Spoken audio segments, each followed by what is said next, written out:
हमने अर्थ एनर्जीज की और एनर्जी फील्ड्स की बात करी थी। पिरामिड के जो प्रोपोर्शंस हैं, pyramid becomes amplifier of natural energies. 108 times intense हो जाती हैं पिरामिड में नेचुरल एनर्जी। तो वो एनर्जीज जो नेचुरल एनर्जीज हैं, उनको कैसे स्टिमुलेट करना है, कैसे एम्पलीफाई करना है, कैसे उनको जीरो डाउन करना है, इसके ऊपर पास्ट में बहुत रिसर्च हुई है। जो मंदिर बनाए गए मूल रूप से हमारे चक्रों की frequencies, there are 7 energy centres in body, उनकी फ्रीक्वेंसीज को सेंस किया गया और डिफरेंट शेप की बिल्डिंग्स बनाकर किसको स्टिमुलेट करना है, कौन से चक्र को एक्टिवेट करना है, वो स्ट्रक्चर्स बनाए गए। You just enter into that structure and your chakra will awaken. मूलाधार चक्र के लिए गणेश टेम्पल बनाए गए। जो गणेश टेम्पल हैं उनकी शेप अलग होगी, उनका स्ट्रक्चर अलग होगा। जब आप मंदिर में जाते हैं तो आप दोनों हाथ जोड़ते हैं। जब आप दोनों हाथ जोड़ते हैं तो आपकी जो एनर्जीज हैं वो कनेक्ट होनी शुरू हो जाती है। The moment you connect your hands, you start getting aligning with the universal consciousness immediately। तो जो नमस्कार भी हम करते हैं, नमस्ते का अर्थ है, 2 शब्दों से बनता है नमस्ते। नमः झुकना, नम झुकना, स्तुते, स्तुते, स्तुति सुना होगा, स्तुति वहीं से आया है। मैं आपका अभिनंदन करता हूं, मैं आपको एंडोर्स करता हूं। This is the meaning.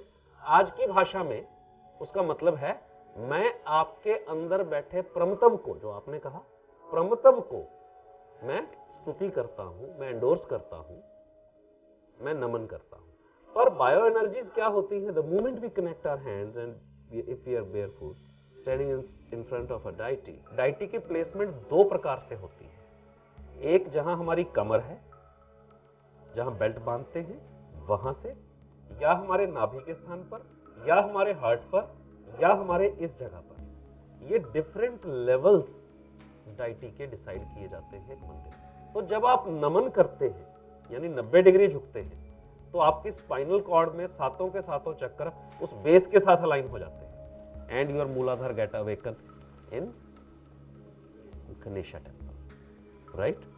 जो लक्ष्मी टेम्पल है वहां पर आपका नाभि चक्र एक्टिवेट होता है। सरस्वती में स्वादिष्ठान आपका एक्टिवेट होता है और आपका जो हार्ट सेंटर है वहां पर इस चक्कर से रिलेटेड डाइटीज होते हैं। राधा कृष्ण के टेम्पल यूजली हार्ट सेंटर पे होते हैं। विशुद्धि के स्थान पर यहां पर अलग डाइटी है। अब वहां पर एक एनर्जी स्ट्रक्चर क्रिएट किया जाता है, एम्पलीफायर क्रिएट किया जाता है इन structure of a temple. When you create a structure like that, वो नीचे से भी उसकी फाउंडेशन की डिटेलिंग होती है, वो आसपास के एरिया से एनर्जी सक करनी शुरू कर देता है। तो इसलिए टेम्पल्स के आसपास के एरियाज, जो सही टेम्पल है उसके आसपास के एरियाज हमेशा वीरान रहते हैं, कभी डेवलप नहीं करते। जो हर की पैड़ी का एरिया है उसके आसपास कोई डेवलपमेंट नहीं हुई। वृंदावन जाइए, वहां कोई डेवलपमेंट हुई है? एक पर्टिकुलर डिस्टेंस के बाद ही हुई है, इसलिए उसको अवॉइड किया जाता है। इसी प्रकार से जो शमशान भूमि है वो ग्राउंड जीरो हो जाता है, वो ब्लैक होल बन जाता है। पुराने जमाने में जहां ब्लैक होल होता था वहां पर वास्तव में शमशान बनाए जाते थे और मंदिर वहां बनाए जाते थे जहां पर एनर्जी फील्ड्स फुआरे के रूप में फूटते थे। गुरुकुल में मेडिटेशनल प्रैक्टिसेस करवाई जाती हैं। जो टेम्पल आर्किटेक्चर है, जो शेप ऑफ टेम्पल है, वो आप फील्ड देखते हो, वो एक्चुअल में वैसा का वैसा एनर्जी फील्ड होता है पूरा का पूरा। वो फील्ड के ऊपर स्टोन टिकाए जाते हैं। I am talking about the real temple architecture. वहां पर जो पत्थर लगाए जाते हैं वो पत्थरों की मार्किंग की जाती है पहाड़ी पर कि इसमें नॉर्थ डायरेक्शन कौन सी है, इसमें साउथ डायरेक्शन कौन सी है। वही सेम अलाइनमेंट टेम्पल में रखी जाती है। 3 प्रकार के पत्थर होते हैं, feminine, masculine and neutral. You can say neutral, परंतु उसे नपुंसक पत्थर कहा गया है। तो न्यूट्रल पत्थर जो है वो सिर्फ फ्लोर में लगता है। मस्कुलाइन एंड फेमिनाइन जो है, masculine is on the outer side and feminine is towards inner side. जब उन सब बातों का ध्यान रख के एक स्ट्रक्चर डिजाइन किया जाता है, then it becomes amplifier of energy. तो उनके बारे में तो विचार करने की जरूरत है, बाकियों के बारे में you got the logic.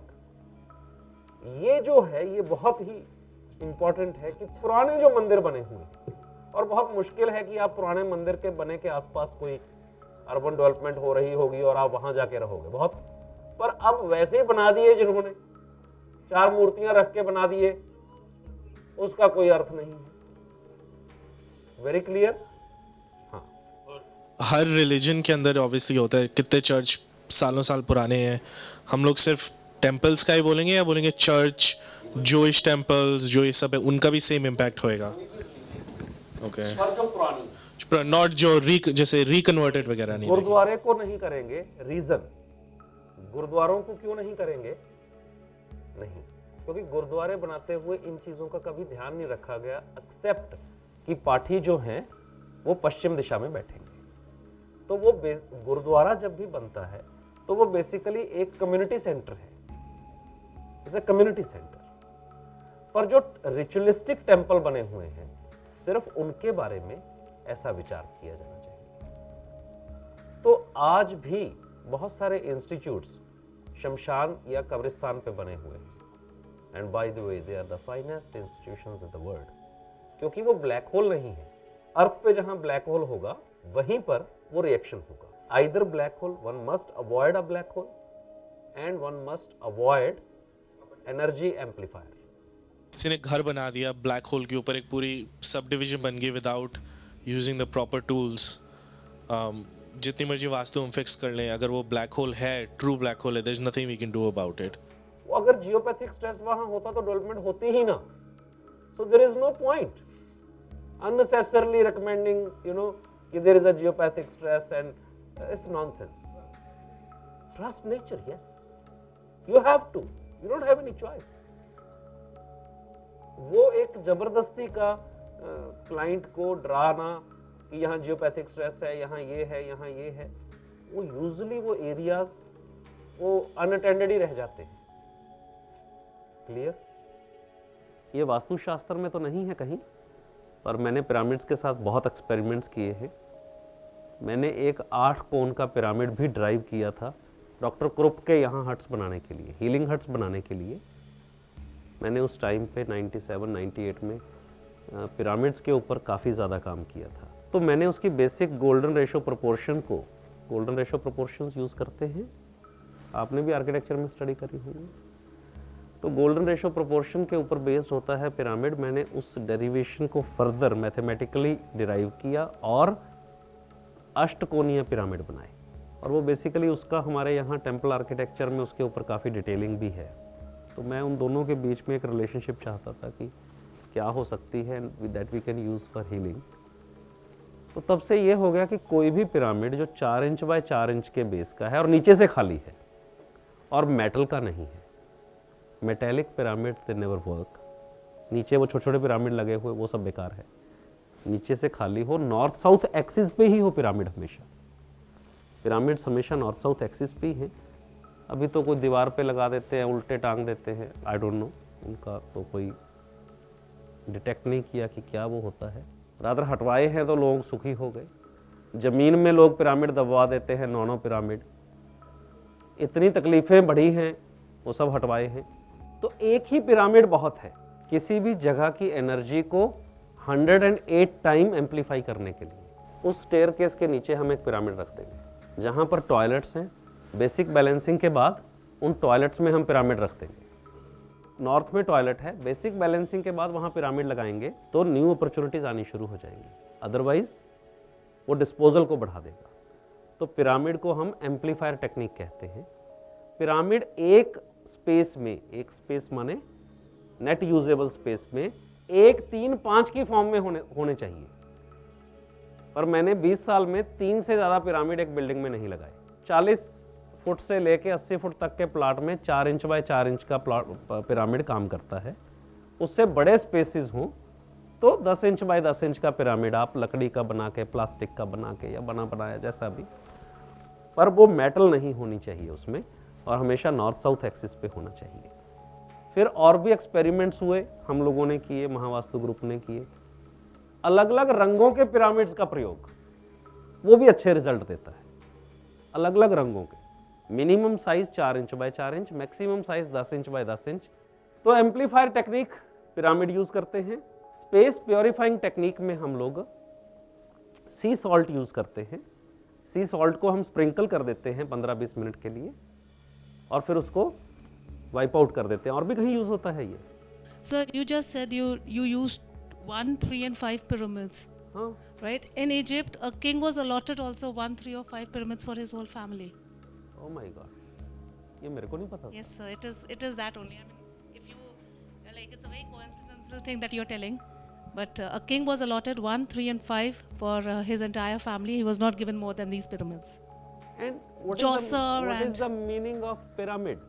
Sir, It's pyramid. it's pyramid. Pyra is Yeah, fire. fire is And fire. mid is home. Yes. So it's the It's home a- of fire. It's also a technique to take yourself to the future. या वो तो You're right. Time trekking और वो सब Yes. Experiments के लिए हम So they were Dehradun में given पिरामिड 1, बना 3 रहे and हैं। 5. पर मैंने ये चीज कहाँ से ली कि if this is home of fire, तो हमारे यहाँ पर जो जोत लगाई जाती है वो हमेशा 1, 3, 5, 7 की फॉर्म में होती है। जो दिए लगाए जाते हैं वो ऑड नंबर्स में होते हैं। मैंने ये वहां से उठाया और फिर मैंने देखा कि 1, 3, 5 से ज्यादा पिरामिड ठीक नहीं है, तो मैंने 1, 3, 5 का फॉर्मूला फिक्स किया। 7 पिरामिड भी नहीं लगाए कहीं। बस इस अमेजिंग। Anyway, thank you. तो जहाँ कहीं भी स्पेस डल हो जाता है, नॉन वाइब्रेंट हो जाता है। अर्थ एनर्जीज अब वेरी करती रहती हैं, उस वजह से भी होता है।